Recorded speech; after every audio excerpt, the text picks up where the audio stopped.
I'm Margaret Chen, and I'm 68 years old. On October 15th, 2024, my world shattered in the span of 5 minutes.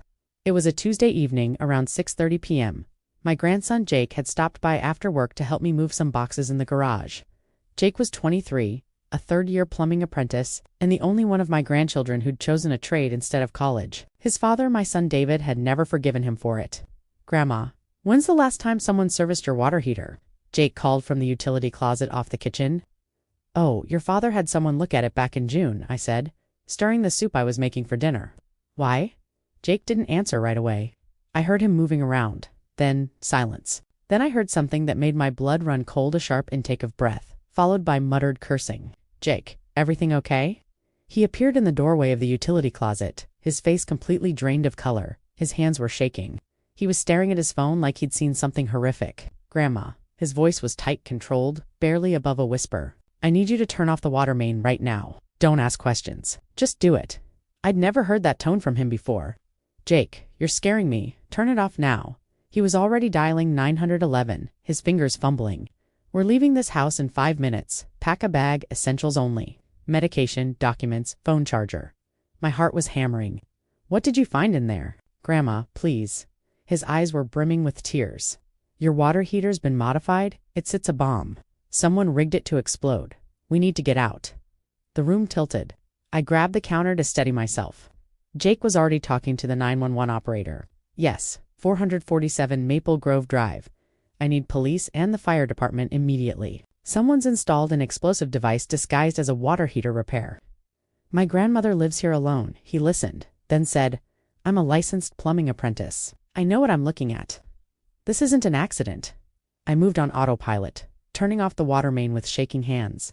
Jake guided me to my bedroom, helped me throw clothes into an overnight bag. He grabbed my medication bottles from the bathroom, my important documents from the desk drawer. Jake, who would I have my suspicions? His jaw was clenched so tight I could see the muscle jumping. "But let's get you safe first. We're going to my apartment. You're staying with me until the police clear your house?" We were in his truck within 4 minutes.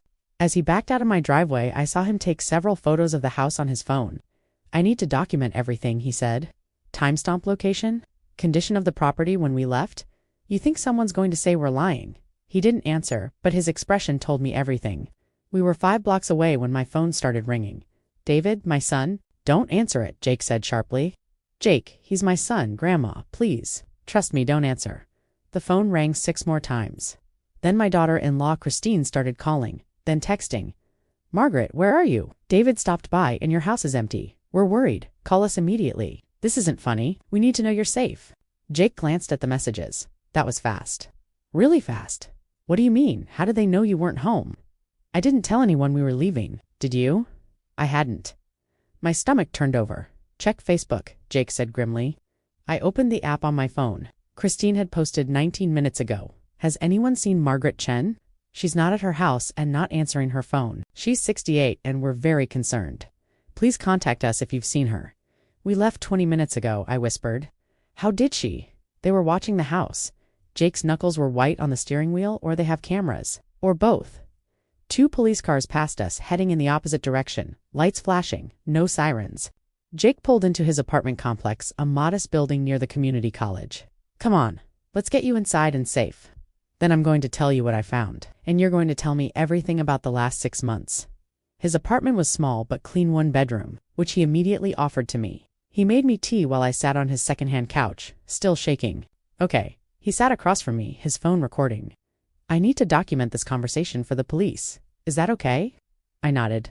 "What I found in your utility closet was a water heater that's been modified with additional pressure valves, sealed relief valves, and a timer-controlled heating element bypass. Someone disabled all the safety mechanisms and installed a system designed to build up pressure until catastrophic failure. In English, please, someone turned your water heater into a bomb, a timed bomb. It was set to overheat tonight between 8 and 10 p.m., when you'd normally be asleep. The pressure would build until the tank exploded, flooding your house with 150-degree water and steam. At that pressure, in an enclosed space, it would be fatal." "Are you sure, Grandma? I've been working with water heaters for 3 years. I know what I'm looking at. This wasn't an accident. This wasn't a malfunction. Someone with engineering knowledge did this deliberately." "Who?" Jake met my eyes. "Dad's a mechanical engineer. He's the one who arranged the service in June, and Uncle Rick Christine's brother is a licensed contractor. He could have provided the labor and the paperwork to make it look legitimate. My son? My own son, why? The word came out as a sob. Jake's expression was full of pain. I don't know for sure, but I overheard something 3 months ago that's been bothering me ever since. Before we continue, please leave a comment telling us where you're watching from and subscribe to Never Too Old channel. We're creating a community of people who know that our best chapters can happen at any age. Now, back to the story. I met my husband Frank Chen in 1974, when we were both 22 years old. He was a welder, I was a secretary at a construction company. We married a year later, and I learned quickly that Frank had big plans. We're going to build something, Maggie, he told me on our honeymoon. Not just a family, a legacy. Frank was brilliant with his hands, but he was even better with people and numbers. By 1978, he'd saved enough to buy his first rental property, a duplex in a neighborhood everyone said was declining. Frank saw what others didn't: good bones, proximity to the expanding industrial park, and young families who needed affordable housing. I kept working while Frank renovated that duplex at night and on weekends. We rented both units within a month of completion. The income let us buy a second property within 2 years. By 1985, we owned 6 rental properties. By 1995, 23. By 2005, 47 properties across 3 counties: apartments, single-family homes, small commercial spaces. Frank still did maintenance himself when he could. Taught our son David how to fix furnaces and replace water heaters, how to evaluate a property's potential. David hated every minute of it. I don't want to be a glorified janitor, he told Frank when he was 17. I'm going to college. I'm going to be an engineer. Frank was hurt, but he supported David's choice. We paid for his engineering degree at State University, watched him graduate with honors, get hired by Morrison Industrial Solutions as a mechanical engineer. David married Christine Holloway when he was 20. Essex. Christine came from old money, the kind that looks down on people who work with their hands. She made it clear from the beginning that Frank's rental properties were embarrassing. David's colleagues are all professionals, she told me once, sipping wine at a family dinner. When they ask what his father does, it's awkward to say landlord. His father built a multi-million-dollar business from nothing, I replied coolly. There's nothing awkward about honest work. She smiled, but her eyes were cold. Of course not, Margaret. I just mean that David has moved beyond that world. Frank died 4 years ago, in February 2020. Heart attack, sudden and massive. He was 70 and still climbing ladders to clear gutters because tenants need someone they can count on. His death broke something in me. Frank wasn't just my husband, he was my partner, my best friend, my compass. The business we'd built together felt hollow without him, but I kept it running. All 47 properties, now managed by a professional company but still owned by me. The income was substantial, roughly $180,000 per year after expenses and taxes. Combined with Frank's life insurance and our savings, my net worth was approximately $4.2 million. Only my attorney knew the exact figures. I'd learned early that discussing money with family only created problems. David and Christine had 2 children, Jake, now 23, and Melissa, 20. Jake took after Frank, practical, hands-on kind.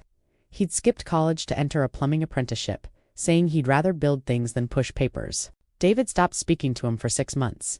Christine said Jake was throwing away his potential. Melissa followed her parents' path: expensive private college, marketing degree, entry-level job at a tech startup that paid barely enough to cover her studio apartment in the city. Jake was the one who visited me. Jake helped me with home repairs. Jake called every Sunday just to talk. Dad says you're wasting money keeping all those properties, Jake told me last year. He thinks you should sell and simplify your life, does he? I'd replied carefully. He keeps talking about how you're getting older, how it's too much stress, how you should be enjoying your retirement. Jake had looked uncomfortable. Grandma, are you planning to sell? Absolutely not. This business is my legacy. When I die, it'll provide for my grandchildren, whoever values what Frank and I built. Jake had hugged me. Grandpa would be proud of you. That conversation was 14 months ago. 3 months ago, in July, Jake stopped by unexpectedly. He looked troubled. What's wrong? I asked. I overheard Dad and Aunt Christine talking last night. I was supposed to be working late, but I forgot my phone and came back to Dad's house to get it. They were in the study and didn't hear me come in, and Jake had hesitated. Dad said, "We're running out of time. She's healthy, she could live another 20 years. We can't wait that long."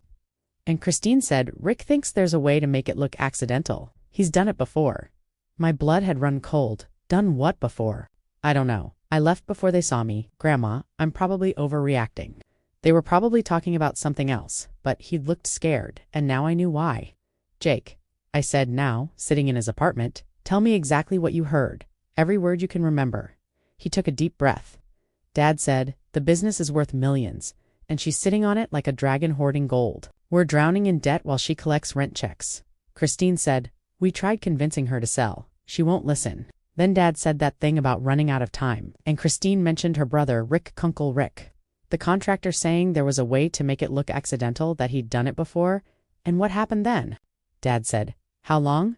And Christine said, Rick says 3 to 6 months to set it up properly. It has to look like neglect, like she wasn't maintaining her systems. We need to establish a pattern first. Then Dad said, we're already setting up the legal documentation. Once it's done, everything transfers to us as her only living descendants. Melissa and Jake get nothing. They haven't earned it. I felt sick and you didn't tell me.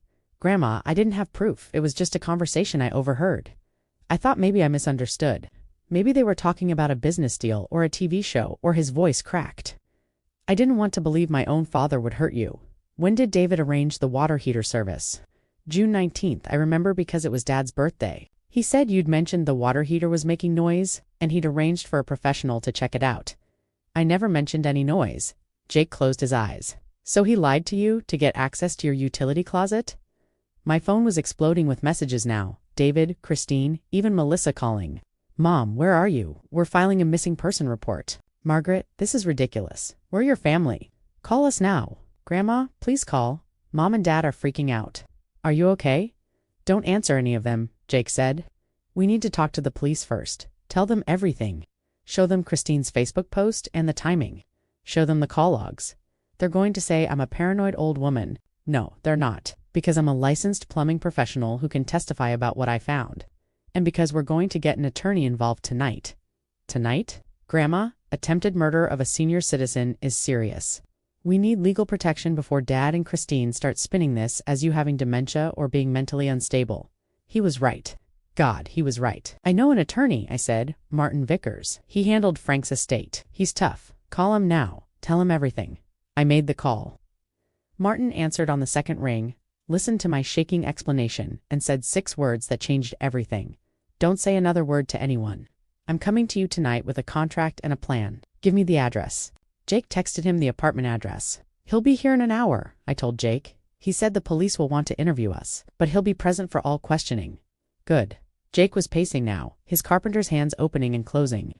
Grandma, I need to know how much are you worth, approximately. Why does that matter? Because it establishes motive. If you're worth a few $100,000, that's bad. If you're worth millions, 4.2 million, I said quietly, give or take. Jake stopped pacing. Jesus, Dad knows that. He knows I own 47 rental properties free and clear. He could estimate the value if he wanted to, and he's been asking you to sell. Constantly. For the past 2 years, he says I'm too old to manage them, that I should liquidate my assets and enjoy my remaining years. But you use a property management company? You don't actually do any work. Exactly. But David wants control of the money now, not when I die. Jake sat down heavily. How much debt is he in? I don't know. I do. Jake pulled up something on his phone. I did some digging after I overheard that conversation. Their cars are financed. They took out a home equity line of credit last year for $100,000. I'm guessing for Melissa's apartment and expenses. How do you know all this? Public records, property taxes? Some guesses based on lifestyle. He met my eyes, Grandma. They're drowning, and you're their lifeboat, or their victim. There was a knock on the door. Jake checked the peephole, then opened it for 2 police officers, 1 male, 1 female, both young and professional looking. Mrs. Chen, I'm Officer Rodriguez. This is Officer Park. We got a call about a potential explosive device at your residence. That was me, Jake said. I'm Jake Chen, Mrs. Chen's grandson. I'm a licensed plumbing apprentice. I was helping my grandmother with some boxes when I checked her water heater. Someone's modified it, disabled the safety valves, installed a pressure bypass, set it on a timer. It's designed to catastrophically fail. Officer Rodriguez's expression turned serious. Show me the photos you took. Jake pulled up his phone. The officers studied the images, conferring in low voices. We've called in the bomb squad and a forensic team, Officer Park said. They're at the residence now. Mr. Chen, we'll need your statement. Mrs. Chen, we need to ask you some questions about who had access to your home. My attorney is on his way, I said, Martin Vickers. He'll be here in 30 minutes. That's fine, we'll wait. They did wait. And when Martin arrived, a silver-haired man in his 60s with sharp eyes and a sharper suit, everything became official. "Margaret, don't say anything without my guidance," he said, shaking my hand. "Officers, my client is fully cooperative, but she's the victim of what appears to be a sophisticated murder attempt. We want to ensure her rights are protected." "Understood, counselor." For the next 2 hours, with Martin beside me, I told the police everything. The conversation Jake overheard. David's insistence that I sell my properties, the mysterious service arranged for my water heater in June, Christine's Facebook post only 20 minutes after we left my house. "Mrs. Chen, do you have security cameras at your residence?" Officer Rodriguez asked. "No, David said they weren't necessary because it's a safe neighborhood." Jake made a sound. "Of course he did." "We're going to need a list of everyone who had keys to your home," Officer Park said. "Just me and David." He insisted on having a spare in case of emergencies. The officers exchanged glances. "Mrs. Chen," Officer Rodriguez said carefully, "the bomb squad has cleared your residence." They removed the modified water heater and confirmed it was, as your grandson described, designed to fail catastrophically. The timer was set for 9:17 p.m. tonight, approximately 3 hours from now. My hand started shaking again. Jake moved to sit beside me, his arm around my shoulders. The modifications required professional-level knowledge of pressure systems, welding, and electrical work. Officer Park continued. "This wasn't amateur hour. Whoever did this knew exactly what they were doing. My son is a mechanical engineer," I whispered, "and his brother-in-law is a licensed contractor." Martin was taking notes. "Officers, I assume you'll be investigating both individuals. We're already pulling permits and service records for any work done at this address. We'll want to interview Mr. David Chen and Mr. Rick Holloway," I supplied. "Christine's brother." "Thank you, Mrs. Chen. I need to ask, do you have somewhere safe to stay?" "She's staying with me," Jake said firmly. "I'm not letting her out of my sight." "Good. Don't return to your residence until we've completed our investigation.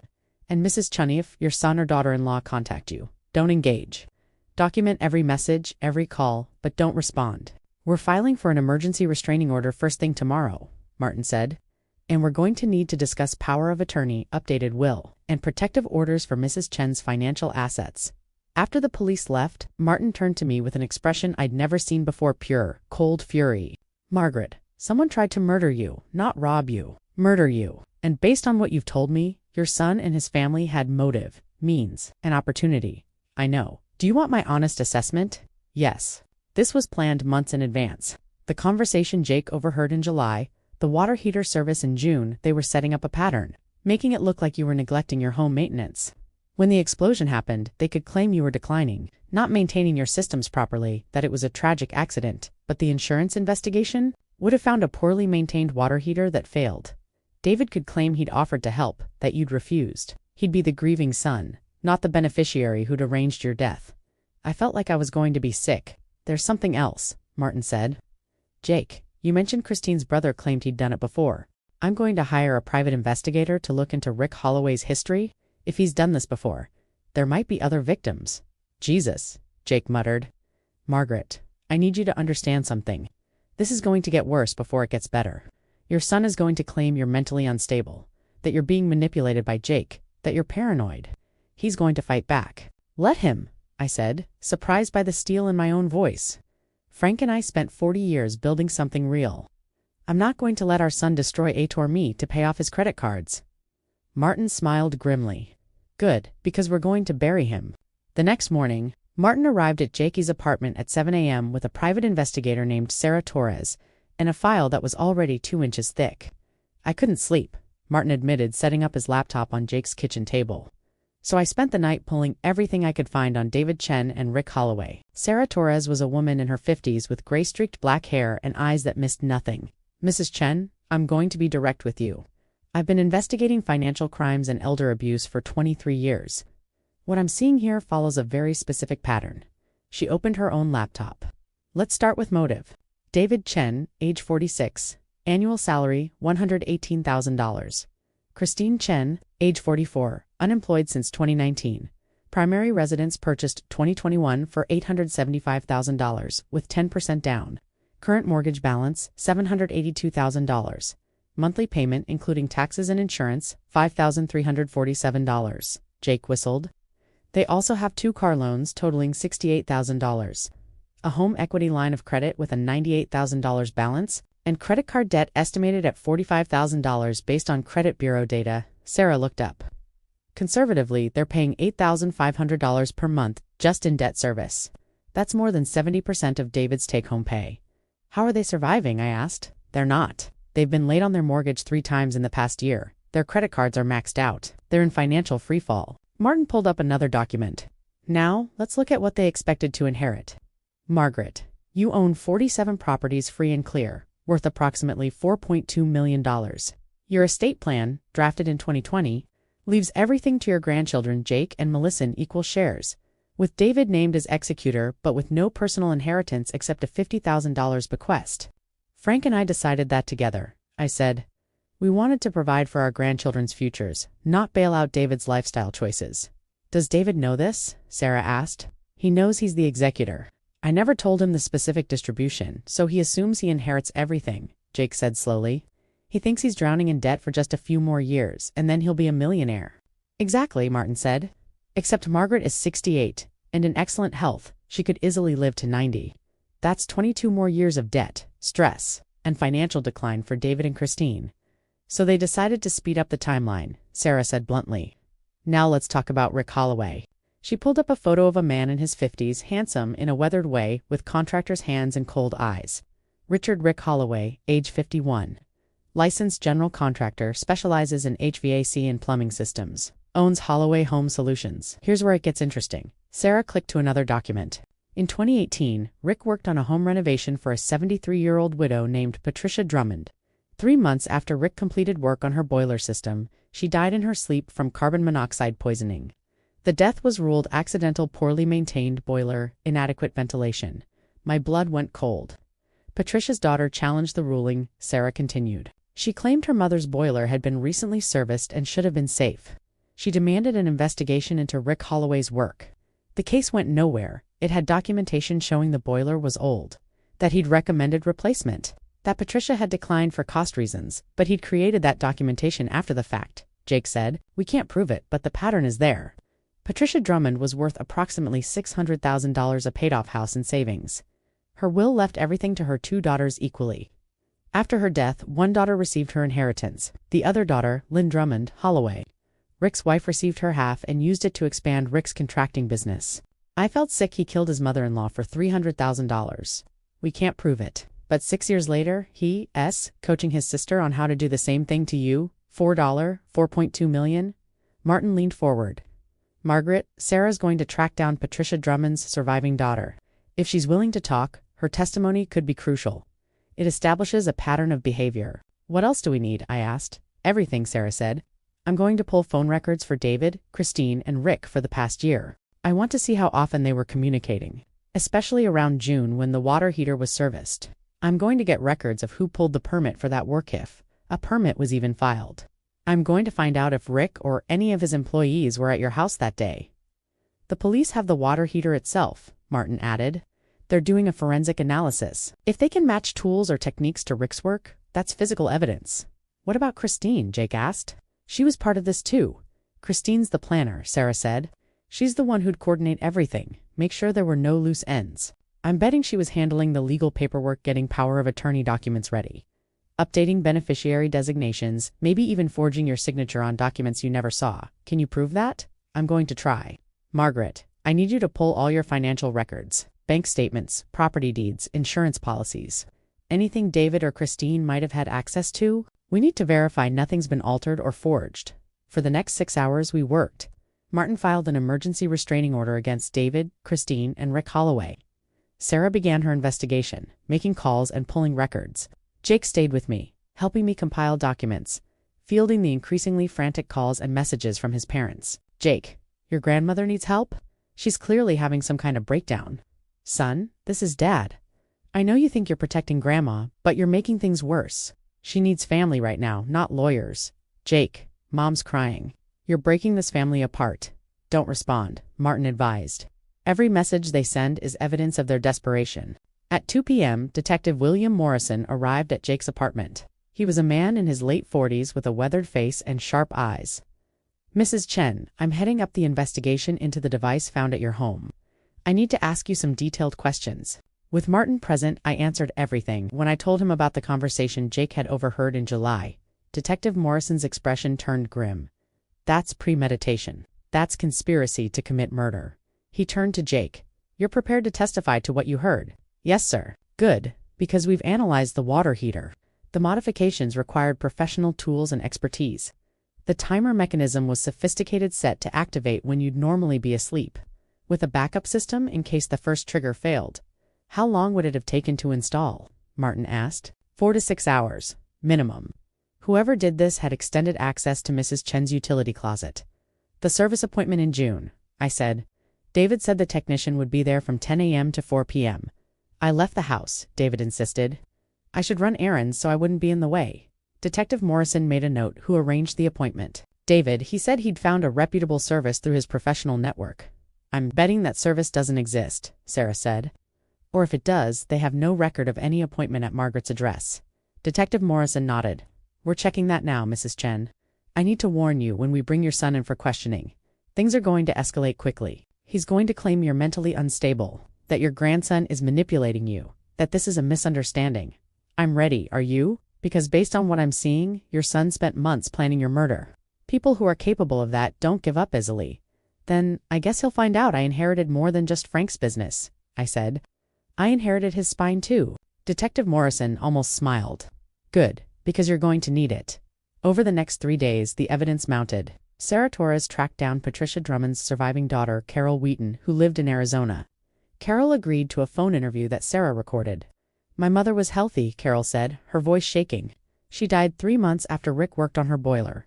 The police said it was carbon monoxide poisoning, that the boiler malfunctioned. But my mother was meticulous about maintenance. She had that boiler serviced every year. Did you suspect foul play? Sarah asked. I knew it, but I couldn't prove it. Rick had documentation showing Mom declined his recommendations. He had a paper trail. The police said it was a tragic accident. My sister Ellen, Rick's wife, got her inheritance and stopped talking to me. She chose her husband over the truth about our mother's death. Would you be willing to testify about this if there's a trial? Absolutely. If Rick did to someone else what I think he did to my mother, I want him to pay for it. Sarah also obtained phone records through a subpoena Martin requested. The records showed that between June 10th and June 20th, the period when the water heater was serviced, David, Christine, and Rick exchanged over 200 text messages and had 17 phone calls lasting more than 10 minutes each. That's not normal family communication, Sarah said. That's coordination. Detective Morrison returned on day 4 with more information. WVA confirmed that no legitimate HVAC company has any record of servicing your address on June 19th. The permit that was supposedly filed for that work? It's a forgery. Someone created a fake permit using a real company's license number. Rick Holloway, Martin said. That's what we're thinking. The tools marks on the water heater match implements used in professional HVAC work. We're getting a warrant to search Rick's business for matching tools. What about my son? I asked. We brought David Chen in for questioning this morning. Detective Morrison's expression was hard. He's denied everything. Claims he arranged the service in good faith, that he had no idea the technician would do anything improper. He says you're mentally declining and that Jake has poisoned you against your own family. Of course he did, Jake muttered. Here's the interesting part. When we showed David the phone records all those calls and texts between him, Christine, and Rick, his story changed. Suddenly he admits they were discussing concerns about your mental health and options for getting you proper care. But the timing doesn't support that, Martin said. Exactly, and when we asked David point blank if he knew, Rick had worked on his mother-in-law's boiler before she died of carbon monoxide poisoning. He went pale and asked for a lawyer. He didn't know, I said. Rick kept that from him. Maybe, or maybe he knew and didn't care. Either way, his reaction tells us he knows he's in serious trouble. Sarah found something else.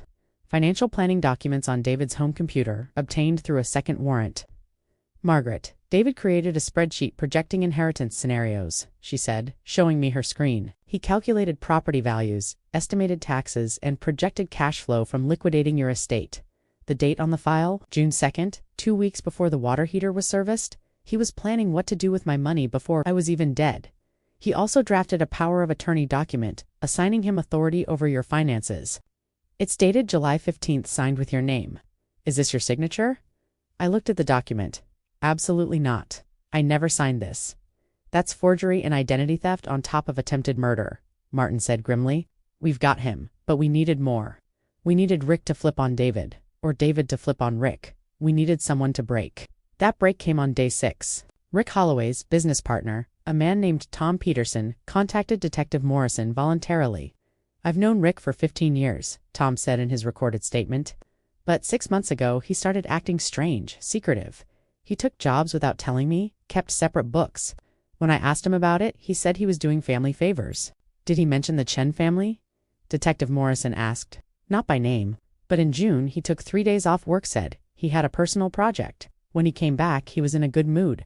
Said a big payday was coming soon. He bought a new truck in August, paid cash. That's when I started getting suspicious." "How much cash?" $45,000. "Rick told me he'd been saving up, but I know our finances. We weren't doing that well. Where do you think the money came from?" Tom hesitated. "My guess, a down payment. From whoever hired him for that personal project. Thank you, Mr. Peterson. You may have just saved someone's life." The noose was tightening. By day 7, we had physical evidence. The modified water heater with forensic analysis, confirming it was designed to fail catastrophically. Financial motive. David's desperate debt situation and his spreadsheet calculating inheritance values. Phone records. Extensive communication between David, Christine, and Rick around the service date. Pattern evidence. Rick's connection to Patricia Drummond's suspicious death.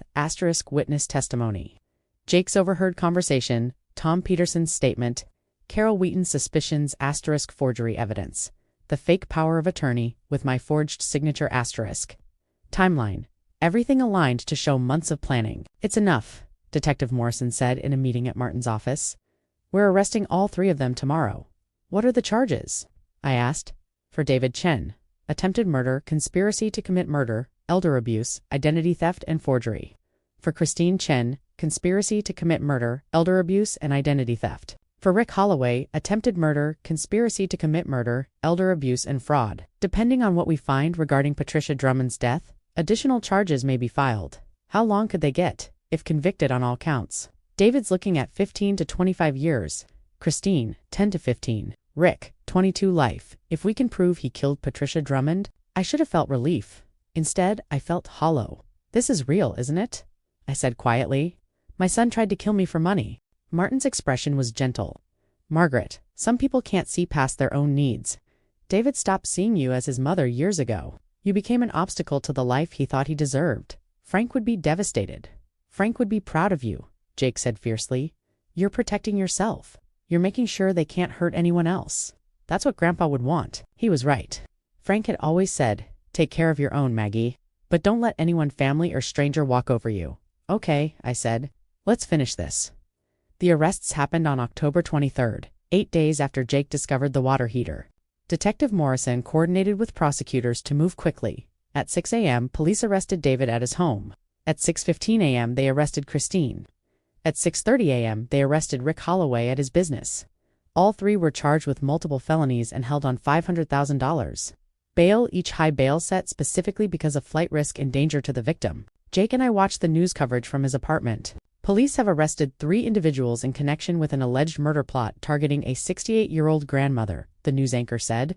David Chen, 46, his wife Christine Chen, 44, and Christine's brother Rick Holloway, 51, are accused of modifying the victim's water heater to create a deadly explosive device.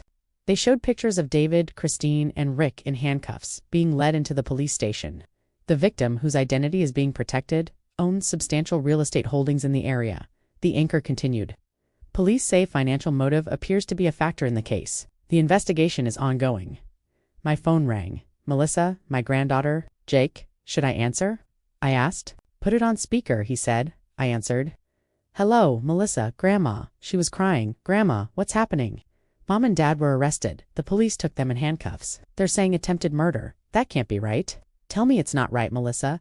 I'm so sorry you're learning this way." "Learning what? That you're accusing your own son of trying to kill you? That's insane. You're destroying our family." "Melissa," Jake said quietly.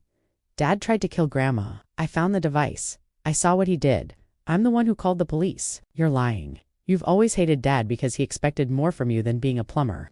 You turned Grandma against him because you want her money." "Melissa," I started. "No, you're choosing Jake over your own son? Over your own grandchildren?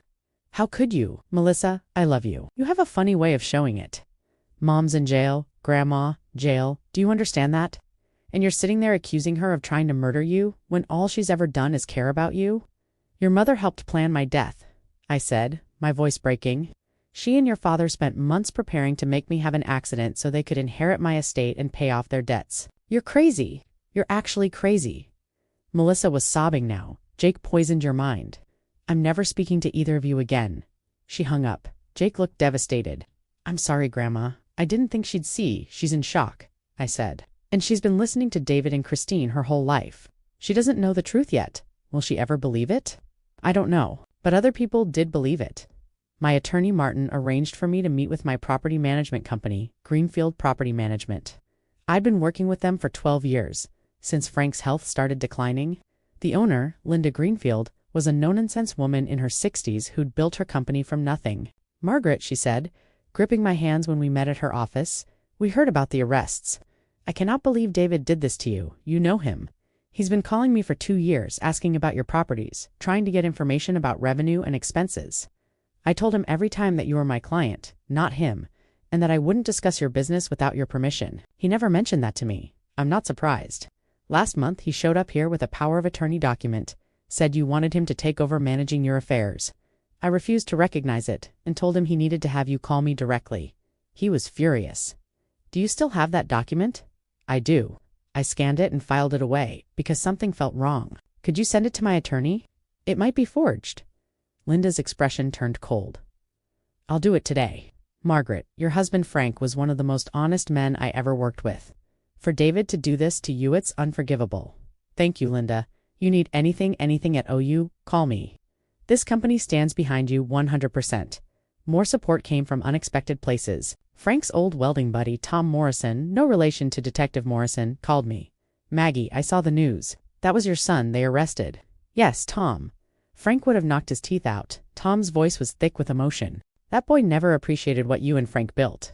I remember Frank telling me how David looked down on him for working with his hands. It broke Frank's heart.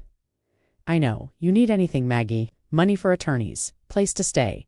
Someone to testify about what kind of people you and Frank Wyme there? Thank you. Tom. That means everything. Frank was my best friend for 40 years. Taking care of you is taking care of him. Support came from my tenants too. Several of them sent messages through Linda at Greenfield Property Management. Mrs. Chen, we heard what happened. You've been a fair landlord for 15 years.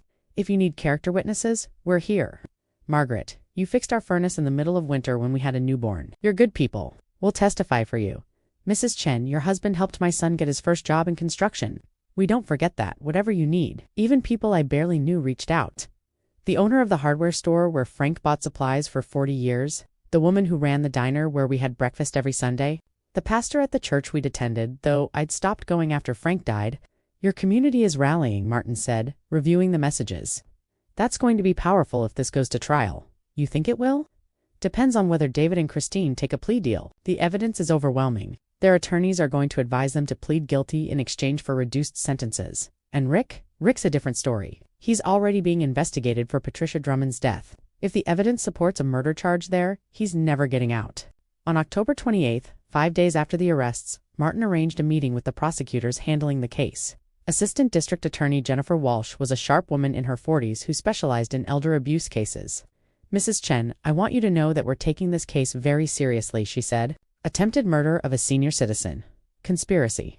Elder abuse, these are the most serious charges we can file, short of actual murder. What happens now? I asked. Your son and daughter-in-law had their bail hearings. Both are being held on $500,000 bail each. Neither could post it. Rick Holloway's bail was set at $750,000 due to the investigation into Patricia Drummond's death. He's also unable to post it, so they're in jail. Yes, and they'll stay there until trial, unless they can raise the bail money, given their financial situation. That's unlikely. How long until trial? 6 to 9 months, typically, but Mrs. Chen, I expect we'll be discussing plea agreements long before then. The evidence against all 3 defendants is overwhelming. Their attorneys are going to push for deals. What kind of deals? For David, we deconsider 15 years with possibility of parole after 10 if he pleads guilty to attempted murder and testifies against Rick Holloway. For Christine, 10 years if she pleads guilty to conspiracy and cooperates fully. For Rick, if he's convicted in Patricia Drummond's death, he's looking at life without parole. If he's not, we'd offer him 18 years. That's not enough, Jake said sharply. They tried to kill her. They planned it for months. I understand your anger, Mr. Chen, but plea agreements serve important purposes. They spare victims from testifying. They guarantee convictions. And frankly, prison sentences of 10 to 15 years for people in their 40s and 50s are devastating. They'll lose everything: careers, reputation, family. They'll be elderly themselves by the time they get out. I thought about that. David would be 61 if he served 15 years. Christine would be 59. All their professional years gone, will they accept the deals? I asked. Their attorneys are reviewing the evidence now. Once they see how strong our case is, I expect they'll advise their clients to take whatever we offer. And if they don't, then we go to trial. And Mrs. Chen, I want to be clear: if we go to trial, your son and daughter-in-law will try to destroy your credibility. They'll claim you're mentally declining. They'll say Jake manipulated you. They'll argue this was all a misunderstanding. It will be brutal. I can handle brutal, I said. I was married to a welder for 46 years. I learned how to be strong. Jennifer Walsh smiled. I believe you. But let's hope it doesn't come to that. Jake had his own challenges. His parents' arrest made headlines in our community. His employer, Parker Plumbing, called him in for a meeting. Jake, we need to talk about the situation with your family, his boss, Jerry Parker, said. Jake told me about it later. I thought he was going to fire me. Instead, he said, what you did took guts. Turning in your own parents to protect your grandmother. That's character. We're proud to have you on our team, really. Yeah. He even offered me a raise, said I'd proven I could be trusted in people's homes, that I understood the responsibility of the work. Jake's eyes were wet. Grandpa always said honest work builds honest people. I finally understand what he meant. Frank would be so proud of you, Jake. I hope so, because I lost my parents for this. Melissa won't talk to me. Half my family thinks I'm a traitor. The half that matters knows you're a hero. But Jake was struggling. He'd lost his nuclear family in one day. His parents were in jail, his sister had disowned him. And his extended family, Christine's relatives, had closed ranks against him. They're saying I turned on my family for money, Jake told me one night. That I'm angling to inherit everything by cutting them out. People believe what's convenient, I said. The truth is harder. I'm not doing this for money, Grandma. I know. You're doing it because it's right. That's why you're getting everything when I die. Jake looked startled. What? I'm updating my will? Everything goes to you. The properties, the savings, all of it. Melissa made her choice. David and Christine are going to prison. You're the only one who deserves Frank's legacy. Grandma, it's not about what you want. It's about what's right. Frank and I built that business for family who valued hard work and integrity. That's you, Jake, only you. He hugged me and we both cried. Martin drew up the new will the next day. Everything to Jake, with provisions for any children he might have in the future. Melissa got nothing unless she could prove she had no knowledge of her parents' plan and publicly acknowledged what they'd done. That's harsh, Martin said, but fair. Document it, I said. I want it clear that this is my decision, made while I'm of sound mind. After attempting murder by my son, we'll have it witnessed by 3 independent parties, including a doctor who'll certify your mental competence. Good, because when David and Christine find out, they're going to claim I was coerced. Let them try. We have mountains of evidence showing you're competent and making informed decisions. The preliminary hearings happened in early November. David, Christine, and Rick all appeared in court, looking gaunt and scared in orange jumpsuits. I attended with Jake and Martin sitting in the back of the courtroom. When David saw me, his expression twisted. He mouthed something I couldn't hear, but the hate in his eyes was unmistakable. The judge reviewed the evidence, the modified water heater, the phone records, the forged documents, the witness testimonies. These are serious charges, Judge Patricia Thornton said, her voice cold. The evidence presented suggests a calculated plot to murder a vulnerable senior citizen for financial gain. Bail will remain as set. Trial date is scheduled for April 14th. David's attorney, a public defender named Marcus Webb, stood, Your Honor. My client maintains his innocence. He's a respected engineer with no criminal history. The evidence is circumstantial and based largely on his son's biased testimony, Mr. Webb. Judge Thornton interrupted. Your client's son is a licensed professional who discovered a sophisticated murder device installed by someone with engineering expertise. The phone records show extensive coordination with a contractor who's under investigation for a previous suspicious death. The forensic evidence is irrefutable. This is not circumstantial. Your Honor, we're done here. Next case, David looked broken as they led him away. Outside the courtroom, reporters swarmed us. Mrs. Chen, how do you feel knowing your son is accused of trying to murder you? Mrs. Chen, will you ever forgive him? Jake, what made you check the water heater that day? Martin shielded us. No comment. Mrs. Chen is focused on her recovery and cooperating fully with law enforcement. That's all we have to say, but one reporter caught my eye. Mrs. Chen, what do you want people to know? I stopped. Martin tried to pull me away, but I shook my head. I want people to know that elder abuse happens in every community, I said, my voice steady. It happens when people see their parents as obstacles instead of people. When money matters more than family. I'm fortunate my grandson saved my life. Not everyone has that. What would you say to other seniors who might be in danger? Trust your instincts. If something feels wrong, it probably is. Document everything. Tell people you trust. And don't be afraid to protect yourself even if it means standing up to your own children. The reporters scribbled frantically. That quote made the evening news and went viral online. Hundreds of people reached out over the next week: seniors who'd experienced financial abuse, adult children who'd discovered their parents being exploited, professionals who worked in elder care. You're becoming a voice for this issue, Martin said. Good, if my nightmare helps someone else, then maybe it has purpose. But the person I most wanted to reach never called. Melissa remained silent. Her social media accounts private. Her phone disconnected. She come around, Jake said, but he didn't sound convinced. Or she won't, I said sadly. Some people can't admit their parents are capable of evil. She's 20 years old, Grandma. She's still growing up. Then I hope she grows into someone who values truth over loyalty. One person who did reach out was Ellen Drummond, Hollow-Eric's wife, Patricia Drummond's daughter. She called Martin's office in mid-November. Is it true? She asked, when Martin patched her through to me. Did Rick try to murder you the same way my mother died? The evidence suggests so, I said carefully. Ellen was quiet for a long moment. I chose him over my sister. Carol said Rick killed our mother, and I called her a liar. I haven't spoken to her in 6 years. I'm sorry. Don't be sorry for me. I deserve what I'm getting. But Mrs. Chun Margaretai need to know. Did he do it? Did he kill my mother? The police are investigating. They found evidence that suggests he might have. Oh God, she started crying. Oh God, Carol was right. She was right all along, and I called her crazy. I defended him. I helped him build his business with Mom's inheritance money, Ellen. Money he got by murdering her. I'm an accomplice. I helped him profit from my mother's death. You didn't know. I should have known the signs were there, but I was greedy. I wanted that inheritance. I wanted the business. So I looked the other way. When Carol asked questions, her voice broke. How do I live with this? You testify, I said firmly. You tell the truth about what you know. You give your mother justice even if it's late. Will Carol ever forgive me? I don't know. But you can try. Ellen agreed to meet with Detective Morrison and Ada Walsh. She provided information about Rick's business practices, his finances, and his behavior around the time of her mother's death. She's going to be a powerful witness, Jennifer Walsh told us later. A wife turning on her husband, admitting her own complicity that carries weight with juries. Will she be charged? I asked. We don't think so. She genuinely didn't know. Her cooperation shows good faith. By late November, the pressure on David, Christine, and Rick was immense. The evidence was overwhelming. The witnesses were credible. The forensic analysis was damning. Their attorneys were urging them to take plea deals. On November 28th, the day before Thanksgiving, Rick Holloway broke. His attorney called Jennifer Walsh and offered full cooperation in exchange for a lighter sentence.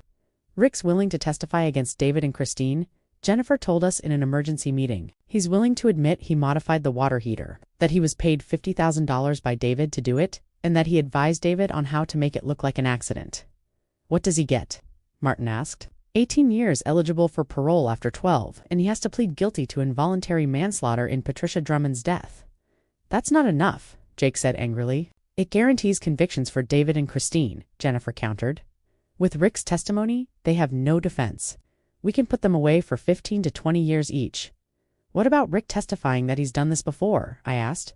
That's part of the deal. He admits to killing Patricia Drummond through carbon monoxide poisoning, describes how he did it, and explains how he used that experience to help David plan your murder. Take the deal, Martin advised me. Rick's testimony will destroy David and Christine. I thought about it. 18 years meant Rick would be 69 when he got out. Tiff. He got out. 12 years meant 63. Still old, still broken. Okay, I said. Take the deal. Rick's testimony was devastating. In a recorded statement played for David's and Christine's attorneys, Rick described everything. David approached me in March 2024. He said his mother was sitting on millions while he was drowning in debt. He wanted to know if there was a way to make her death look accidental. I told him about Patricia, my mother-in-law, who ID modified her boiler to leak carbon monoxide gradually so it looked like equipment failure. David asked if I could do something similar. We settled on a water heater explosion because Margaret S. house had an old unit, and it would be believable that poor maintenance caused it. How much did David pay you? The prosecutor asked. $50,000, 25 upfront in May. 25 after the work was done in June. Christine coordinated the logistics getting Margaret out of the house, making sure I had enough time, preparing the cover story about a service appointment. Did David know about Patricia's death? Not until later. When I told him I'd done this before, he didn't ask questions. He didn't want to know. He just wanted his mother dead. Why are you testifying now? Because I'm going to prison regardless. But I'm 61 years old. I don't want to die there. And maybe if I tell the truth, Patricia's daughters can have some peace. When David's attorney Marcus Webb heard the recording, he called for a meeting. My client wants to discuss a plea agreement, he said. David took the deal too. 15 years for attempted murder and conspiracy, with possibility of parole after 10. He had to admit his guilt in open court and describe what he'd done. Christine's attorney negotiated a similar deal. 12 years eligible for parole after 8, in exchange for full cooperation and testimony about her role in planning. On December 10th, all three appeared in court for their allocutions. I attended with Jake and Martin. The courtroom was packed reporters, curious citizens, some of my tenants who'd asked to be there to support me. Judge Thornton presided. Mr. Chen, please stand and state your plea. David stood, his orange jumpsuit hanging loose on his frame. He'd lost weight. His face was gaunt, aged 10 years in 6 weeks. Guilty, Your Honor, to all charges. Yes, Your Honor. Mr. Chen, you must allocate. Describe what you did. David's voice was flat, emotionless. In March 2024, I contacted Richard Holloway and asked him to help me arrange my mother's death. I was in financial distress and believed I would inherit her estate upon her death. Rick told me he could modify her water heater to cause an explosion that would appear accidental. I paid him $50,000 money I borrowed against my credit cards. In June, I arranged for my mother to leave her home so Rick could install the device. The water heater was set to fail on October 15th while my mother slept. The intent was for her to die in the explosion. The courtroom was silent, and why didn't she die? My son discovered the device and removed my mother from the house before it could activate. Do you have anything to say to your mother? David finally looked at me. His eyes were empty. No, Your Honor. Very well. You're remanded to custody pending sentencing. Christine's allocution was similar, but she cried through it. I'm sorry, she sobbed, looking at me. I'm so sorry. We were desperate. We thought it would solve everything. I know that's not an excuse. I know what we did was evil. I felt nothing. No sympathy, no anger, just emptiness. Rick's allocution included his confession about Patricia Drummond. In 2018, I modified Patricia Drummond's boiler to leak carbon monoxide into her bedroom while she slept. I made it appear that the boiler had malfunctioned due to poor maintenance. My wife Ellen inherited $300,000, which we used to expand my business. I knew what I was doing was murder, but I convinced myself it was justified because Patricia was old and Ellen needed the money. Carol Wheaton, Patricia's other daughter, was in the courtroom. She wept openly. After the allocutions, Judge Thornton addressed the court. These cases represent some of the most calculated, cold-blooded crimes I've encountered in my career. Elder abuse is always reprehensible, but when it involves an adult child plotting to murder a parent for financial gain, it represents a fundamental betrayal of trust and decency. She looked directly at David and Christine. You spent months planning Margaret Chen's death. You paid a contractor to build a murder device. You forged documents. You coordinated alibis. And when your plan failed, you tried to claim your mother was mentally unstable rather than face accountability. You have shown no genuine remorse, only regret that you were caught. She turned to Rick. Mr. Holloway, you've murdered at least one person and attempted to murder another. You've weaponized your professional skills to exploit the vulnerable. Your cooperation in this case is noted, but it doesn't erase your crimes. She announced the sentences. David Chen, 15 years in state prison. Christine Chen, 12 years in state prison. Rick Holloway, 18 years for attempted murder, plus 15 years for Patricia Drummond's manslaughter to be served consecutively 33 years total. You're all permanently prohibited from contact with Margaret Chen and Jake. Chen, you will pay restitution in the amount of $350,000 to cover Mrs. Chen's legal fees, security expenses, and emotional damages. Your professional licenses are permanently revoked, and you will register as perpetrators of elder abuse upon release. The bailiffs led them away. David never looked back. Christine was crying. Rick walked like a man already dead. Outside the courtroom, reporters swarmed again. Mrs. Chen, how do you feel? Relieved, I said honestly, and sad. I lost my son long before he tried to kill me. Today just made it official. Will you ever forgive him? Forgiveness isn't the question. Justice is. And today, justice was served. What's next for you? I smiled. A real smile. Living really living. I've spent too long worrying about people who didn't value me. Now I'm going to focus on the people who do. Jake squeezed my hand. That night we had dinner at his apartment, Chinese takeout. Nothing fancy. Grandpa would be proud of you, Jake said again. He'd be proud of you too. You saved my life, Jake. You gave up your family to protect me. I didn't give up family. I gave up people who were never really family. You're my family, Grandma. You and Grandpa's memory. That's all that matters. You're going to do great things with those properties. I know it. I'll try to be worthy of them. You already are. My phone buzzed. A text from an unknown number. Grandma, it's Melissa. Can we talk? I showed Jake. What are you going to say? He asked. The truth that I love her? That I wish she'd stood with us? And that if she wants a relationship, she needs to acknowledge what her parents did. That's fair. I typed back. We can talk, but I need you to understand what your parents did and why. If you can't do that, we can't have a relationship. 3 dots appeared, then disappeared. Then, I watched the court proceedings online. I'm sorry I didn't believe you. Can I come see you? Yes, tomorrow afternoon, Jake's apartment. Thank you. Jake looked hopeful for the first time in weeks. Maybe she's growing up, he said. Maybe. I agreed. We'll see.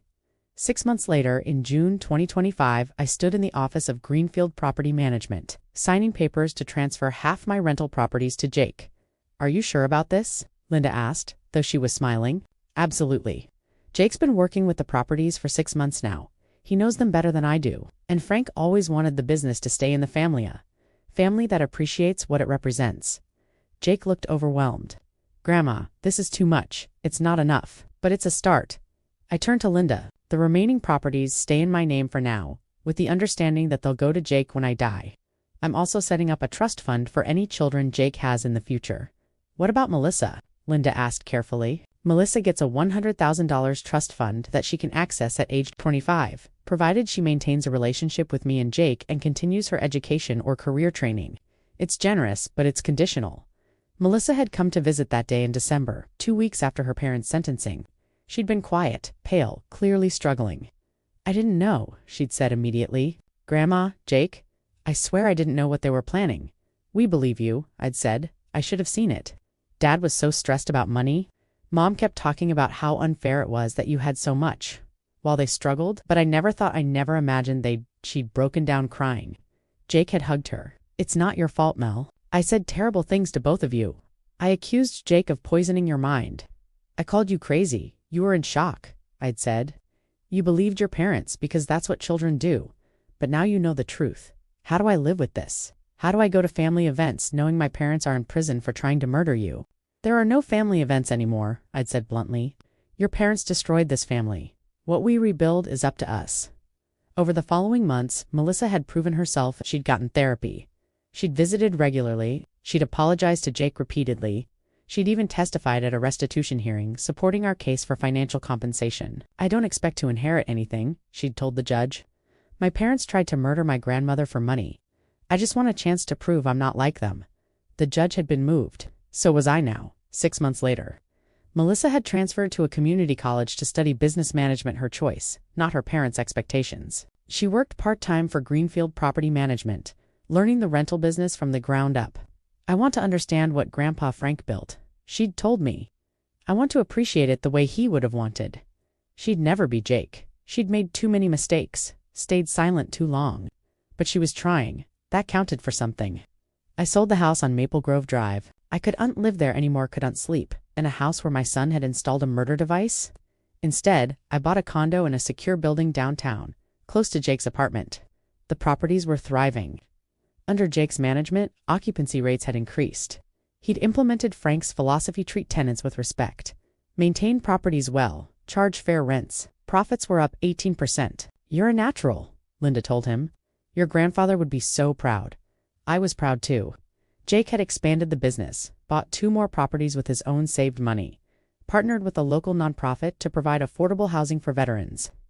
This is what Grandpa would have wanted, Jake said at a ribbon-cutting ceremony for the veterans' housing. Building something that helps people, not just makes money. I watched him speak to the veterans moving in, explaining the lease terms with patience and respect, and I saw Frank in every gesture.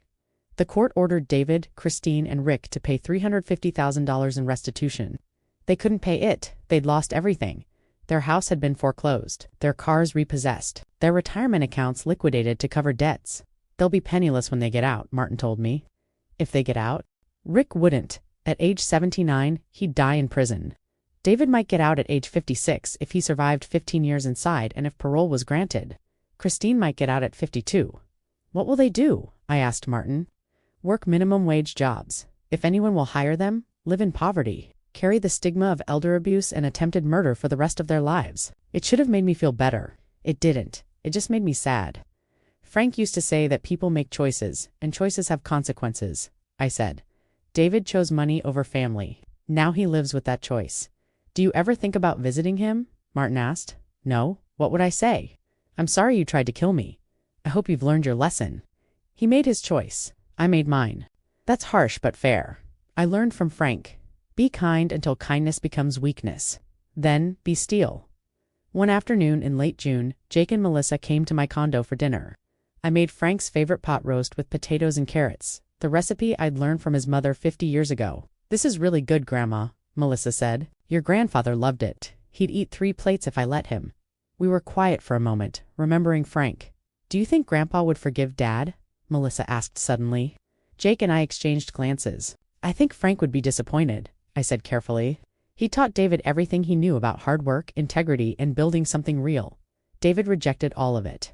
That would have hurt Frank deeply, but would he forgive him? Frank believed in accountability. He'd say David made his choice and has to live with the consequences. That's not forgiveness. No, I agreed, it's not. Forgiveness would mean pretending it didn't happen, that David didn't spend months planning my death. I can't do that, Melissa. And I don't think Frank would either. Melissa looked troubled but nodded. I visited Mom, she said quietly. Jake went still. When last week? I didn't tell you because I knew you'd be upset. How is she? I asked, though I wasn't sure I cared. Broken, she cries constantly. She says she's sorry that she never thought it would actually happen, that she just went along with Dad's plan because she was desperate. That's not an excuse, Jake said sharply. I know I told her that. I told her that saying she's sorry doesn't change what she did. Melissa's eyes filled with tears.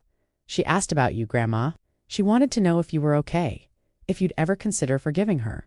What did you tell her? That you were thriving, that you'd sold the house and bought a condo, and that you and Jake were running the business together, and that forgiveness wasn't going to happen. Good, she cried harder. Then she said I should take her side, that I was her daughter and I owed her loyalty. What did you say? That I didn't owe her anything except honesty. That she tried to murder you, and I'd never forget that or pretend it was okay just because she's my mother. Melissa wiped her eyes. I don't think I'll visit her again. Jake reached across the table and squeezed her hand. You did the right thing, I said. Loyalty isn't blind obedience. It's standing by the people who deserve it. We finished dinner, then sat on my small balcony watching the sunset. Grandma, Jake said, I've been thinking about something. What? I want to rename the business. Not officially, the properties are still under Chen Family Properties LLC, but I want to call it Frank Chen Legacy Management. To honor Grandpa.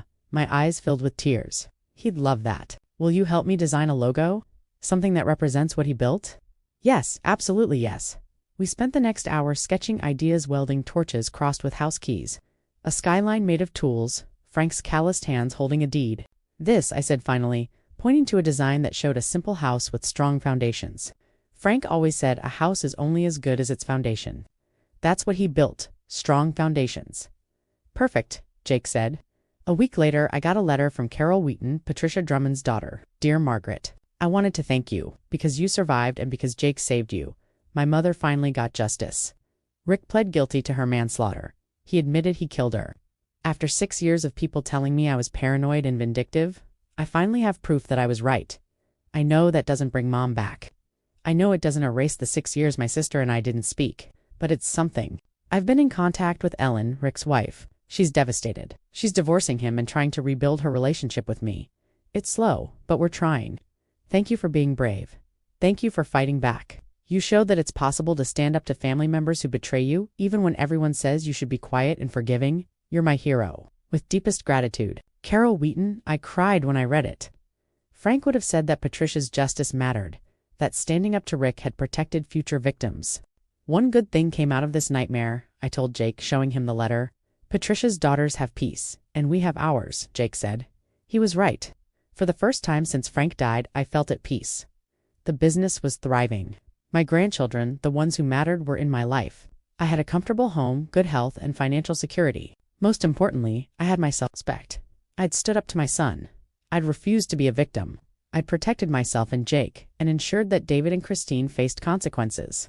Frank would have been proud. In August, Jake asked me to go to lunch at the diner where Frank and I used to eat breakfast.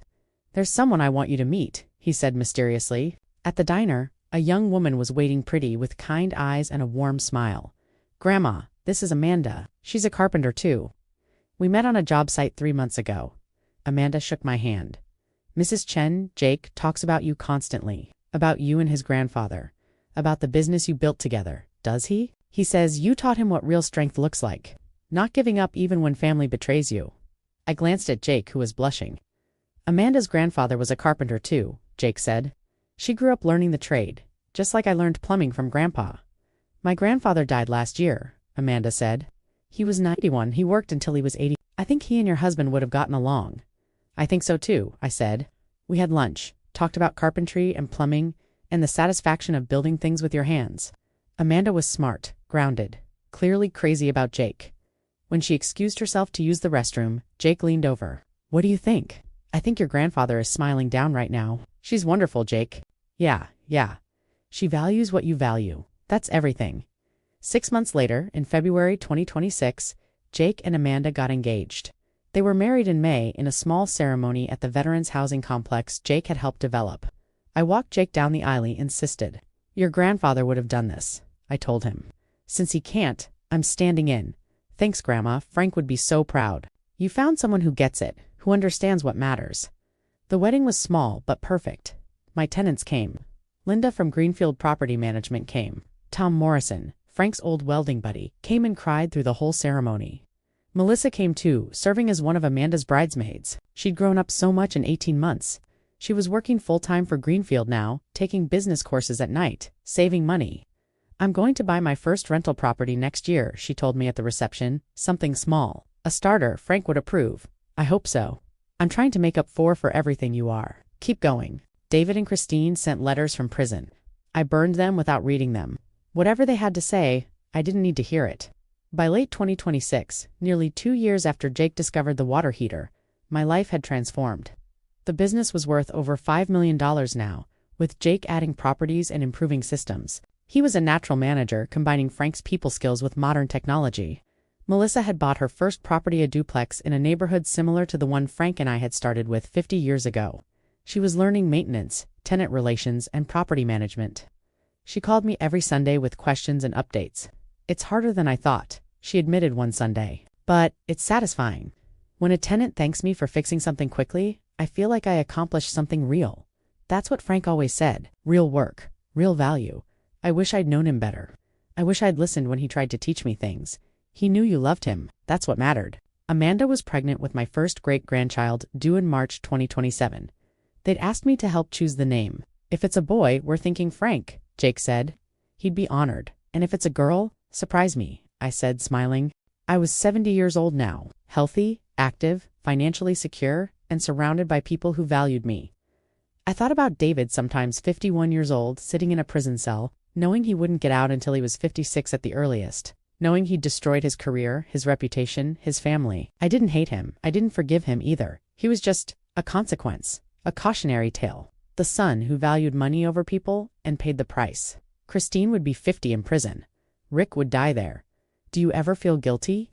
Martin asked me once about them being in prison. Why would I feel guilty? They tried to kill me. Some people would say they're still family. Family is who shows up when you need them. Family is who protects you. Family is who values your life more than your money. I met his eyes. David stopped being family the day he paid Rick to install that water heater. Fair enough. One evening in November 2026, 2 years and 1 month after the day Jake saved my life, I drove to the cemetery where Frank was buried. I hadn't been in a while, months, maybe longer. Life had been too busy, too full. I sat by his headstone, a simple granite marker. Frank Chen, 1952-2020. Builder, husband, friend. "Hi, sweetheart," I said quietly. "I'm sorry I haven't visited. I've been busy." I told him everything about the business thriving, about Jake's marriage, about the great-grandchild coming, about Melissa trying to make amends, about David in prison. "I know you'd be heartbroken about David," I said, "but I also know you'd understand why I did what I did. He tried to kill me, Frank. Our son paid someone to build a murder device in my house. The wind rustled through the trees, but Jake saved me. Your grandson, the one who chose plumbing over engineering, who listened when you taught him about honest work, he saved my life. You'd be so proud of him. I sat there for a long time, feeling the peace of Frank's presence. I'm okay now, I said finally. I'm more than okay. I'm thriving. We built something that lasts, Frank, something that matters. David tried to destroy it, but he couldn't. It's stronger than ever. I kissed my fingers and pressed them to his headstone. I miss you every day, but I'm living the life you'd want me to live. I'm being strong. I'm protecting what we built, and I'm making sure it goes to people who deserve it. As I drove home in the gathering dusk, my phone rang. Jake, hey, Grandma. Amanda and I are making dinner. Want to come over? I'd love to. Great. We're making pot roast. Amanda found Grandpa's recipe in your old cookbook. I smiled, tears in my eyes. I'll be there in 20 minutes. That's my story. My son tried to murder me for money. My grandson saved my life. Justice was served, and I rebuilt my life surrounded by people who actually deserve to be called family. Before I go, I want to say something to anyone watching who might be dealing with family betrayal or elder abuse. Trust your instincts. Document everything. Get professional help immediately. And don't let guilt or family pressure stop you from protecting yourself. My son was a mechanical engineer, a respected professional, a father, and he tried to kill me. Evil doesn't always look like a stranger. Sometimes it looks like your own child, but survival looks like courage. It looks like standing up for yourself even when everyone says you should be forgiving. It looks like choosing safety over sentimentality. I survived because Jake was brave enough to tell the truth and because I was strong enough to believe him. I'm alive today because I refused to be a victim. If you're in danger, reach out.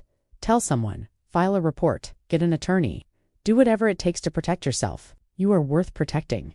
So, that's my story. I'd love to hear what you think. Have you ever had to stand up to family members who betrayed your trust? How did you find the courage? Let me know in the comments and subscribe for more stories like mine.